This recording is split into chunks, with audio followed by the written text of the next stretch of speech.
귀궁 7회 예고편을 바탕으로 한 뇌피셜 추측 리뷰를 준비했습니다. 본격적으로 지금부터 시작합니다. 궁궐의 밤은 유난히 깊고 그 어둠 속에는 보이지 않는 기운들이 소용돌이치고 있습니다. 여리는 중전의 침소에서 오래된 해골과 그 안에 숨겨진 부적을 발견합니다. 이 부적은 단순한 장식품이 아니라 오랜 세월 왕실에 내려온 저주와 원한의 상징입니다. 여리가 명두를 꺼내 해골을 비추자 거울 너머로 검은 물을 토하는 수기의 형상이 또렷이 나타나고 공기는 한순간에 무겁게 가라앉으며 여리는 숨조차 쉬기 힘든 압박감에 휩싸입니다. 이 해골과 부적은 단순한 귀신 이야기가 아닙니다. 왕실의 피와 원한 그리고 태아를 노리는 강력한 악의 의식임이 드러납니다.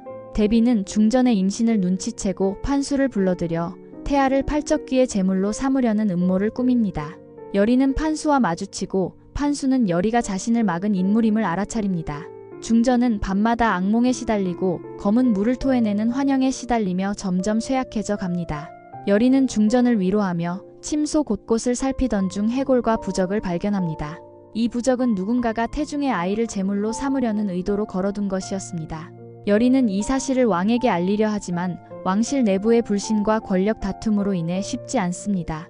이 장면에서 우리는 왕실 내부의 권력 암투, 대비와 판수의 음모, 그리고 팔적귀의 저주가 한데 얽히는 복잡한 구조를 보게 됩니다. 궁궐 전체가 알 수 없는 불길한 기운에 휩싸이고 여리와 강철은 단순한 퇴마를 넘어 인간의 욕망과 원한, 왕실의 어두운 비밀에 맞서 싸우게 됩니다. 해골을 명두로 비추자 수기가 모습을 드러냅니다. 수기는 단순한 귀신이 아니라 왕실의 원한과 저주가 응집된 존재입니다. 여리와 강철은 힘을 합쳐 수기를 소환하려 하지만 수기는 물속으로 도망치며 여리에게 검은 물을 쏟아붓습니다. 여리는 점점 힘을 잃고 강철은 여리를 구하기 위해 필사적으로 수기를 뒤쫓습니다. 수기가 남긴 검은 물은 앞으로 여리와 왕실에 닥칠 더 큰 위협을 예고하죠. 이 모든 사건은 단순한 귀신 이야기가 아니라 왕실의 혈통, 후계자, 그리고 권력의 향방을 결정짓는 중대한 복선으로 작용합니다.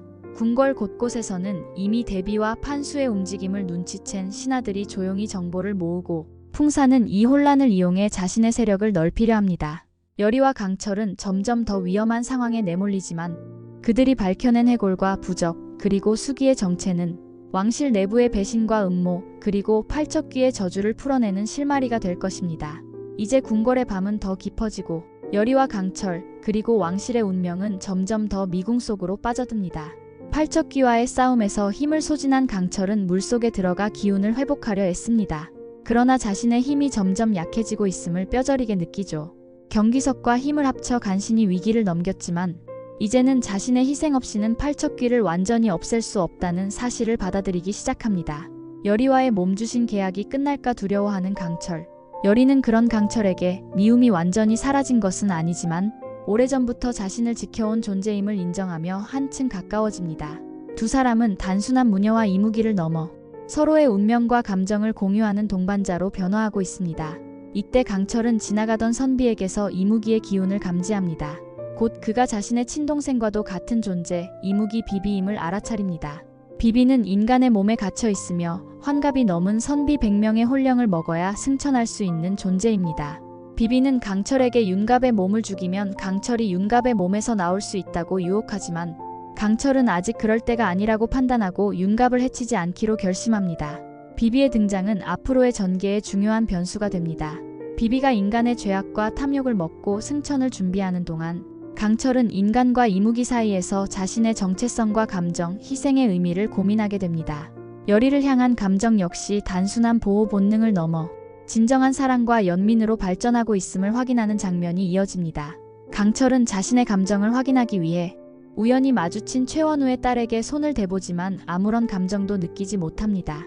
이로써 그는 여리만이 자신의 마음을 움직이는 존재임을 확신하게 되고 이 감정이 앞으로 강철의 선택과 희생, 그리고 여리와의 관계에 어떤 영향을 미칠지 7화에서 본격적으로 드러날 것으로 보입니다. 한편 강철은 왕에게 자신의 진짜 존재, 이무기 강철임을 밝힙니다. 왕은 전설 속의 악신이라는 사실을 믿지 않으려 하지만 강철은 천둥과 번개를 내리치게 만들어 자신의 정체를 증명합니다. 왕은 드디어 강철이 단순한 인간이 아님을 인정하고 그를 왕실의 수호신이자 마지막 희망으로 받아들입니다. 이 과정에서 강철이 느끼는 인간적인 고뇌와 외로움, 열의를 향한 감정의 깊이, 그리고 자신이 이무기로서 짊어진 운명에 대한 무게감이 7화의 중요한 감정선으로 그려질 것입니다. 더불어 비비와의 재회는 강철에게 또 다른 시험이 됩니다. 비비는 강철의 인간적인 약점을 집요하게 파고들며 그를 유혹하고 때로는 도발하며 강철이 진정으로 원하는 것이 무엇인지, 그리고 그가 어떤 선택을 할 것인지 끊임없이 흔들어 놓을 것입니다. 7회 예고편은 시작부터 긴장감이 극에 달합니다.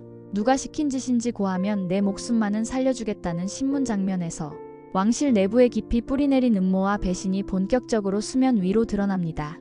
대비와 판수, 그리고 풍산 등 권력자들은 각자의 이익을 위해 서로를 의심하고 왕실의 신뢰와 결속은 점점 무너져 내립니다. 대비와 씨라면 뭔가 알고 계신 듯하다. 지금 나를 의심하시는 겁니까? 라는 대사는 왕실 내 권력자들 사이에 신뢰가 완전히 깨졌음을 보여줍니다. 이런 불신의 분위기 속에서 열의는 알 수 없는 이상 증세에 시달리며 점점 힘을 잃어갑니다. 결국 살해당하고 말았어. 중전도 같은 증상이었다는 대사는 누군가가 중전을 죽음으로 몰아넣었고 같은 방식으로 열의에게도 위협이 다가오고 있음을 시사합니다. 열의의 생명은 점점 위태로워지고 왕실의 후계자 역시 태중의 아기를 노리는 수기의 저주에 노출됩니다. 그 수살귀는 태중의 아기를 노리고 있다는 경고는 왕실의 혈통과 후계자, 그리고 왕권의 정통성이 심각한 위협에 처했음을 의미합니다. 풍산과 판수는 태아를 팔척귀의 제물로 삼으려 하고 이 과정에서 열의와 강철, 그리고 윤갑은 각자의 방식으로 저주를 풀기 위한 사투를 벌이게 됩니다. 내 아들놈을 대신 내줄 테냐? 라는 협박은 왕실 내부의 권력자들이 생존을 위해 서로를 희생양으로 삼으려는 치열한 심리전을 펼치고 있음을 보여줍니다. 이 과정에서 열의는 점점 더 큰 희생을 요구받게 되고 자신의 목숨과 왕실의 미래, 그리고 사랑하는 사람들 사이에서 어떤 선택을 해야 할지 극한의 갈등에 빠집니다. 살을 풀 방법은 단 하나뿐이다. 팔을 쏜 귀신을 잡아야 한다는 미션은 열의와 강철이 반드시 수기를 소환하고 봉인해야만 왕실과 후계자, 그리고 자신의 생명을 지킬 수 있음을 의미합니다. 예고편 마지막 이리 시간을 지체하다간 열의가 죽는다는 대사는 열의의 생명이 시급한 상황임을 강조하며 7화에서 열의를 구하기 위한 선택과 희생이 주요 갈등축이 될 것임을 예고합니다. 7화에서는 왕실 내부의 배신과 음모가 본격적으로 드러나고 열의와 강철, 윤갑이 수기를 봉인하기 위한 사투를 벌이며 풍산과 판수, 대비 등 권력자들은 각자의 이익을 위해 더 극단적인 선택을 하게 될 것입니다. 특히 열의의 생명과 태중의 후계자를 둘러싼 저주, 그리고 강철의 희생이 어떤 결말을 맞이할지 시청자들의 궁금증이 최고조에 달할 것으로 보입니다.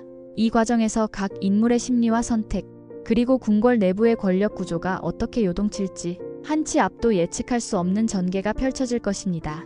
오늘은 귀궁 7회 예고편을 바탕으로 한 뇌피셜 추측 리뷰였습니다. 여러분은 어떤 전개를 예상하시나요? 댓글로 여러분의 상상과 예측을 남겨주세요. 영상이 유익했다면 구독, 좋아요, 알림 설정 꼭 부탁드리고 저는 다음 리뷰에서 더 깊이 있는 분석으로 찾아뵙겠습니다. 지금까지 쇼드무비였습니다. 감사합니다.